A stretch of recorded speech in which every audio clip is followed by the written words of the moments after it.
The governor first made the threats for new penalties against Disney while he was speaking at a conservative private college in Michigan on Thursday evening. He then doubled down on those threats during a press conference in Ocala. It was last week we discovered Disney's special taxing district, Reedy Creek, pulled a fast one.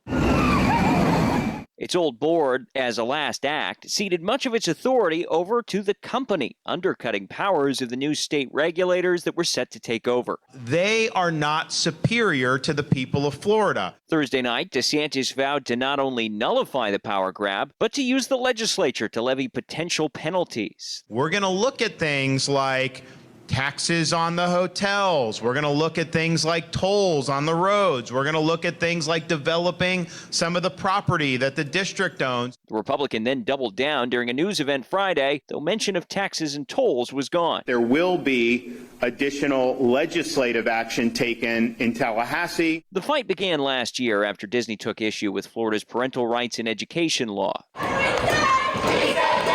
Called Don't Say Gay by critics, it prohibits instruction on sexual orientation and gender identity in K-3 classrooms. This is more fascism from Governor Ron DeSantis. You should not be weaponizing government to attack your enemies. Democrats from the Orlando area have condemned DeSantis' latest round of threats. Rep. Anna Escamani warned taxes and tolls would hurt Floridians more than Mickey Mouse. Any new tax you apply to a company will be passed down to the consumer. Bottom line. For Republicans, a lot to dive into. A review of the situation is ongoing. Senator Travis Hudson told us this week change may take a court battle, but he kept the door open for a new Disney bill. If there's anything we can do legislatively, we should look at. The House Speaker also endorsed the idea on Twitter, but the Senate President last week seemed less committed to finding an answer ASAP. We've got a lot on our plate for the rest of this session, so I don't anticipate doing anything in the near term. Time will tell if that's true.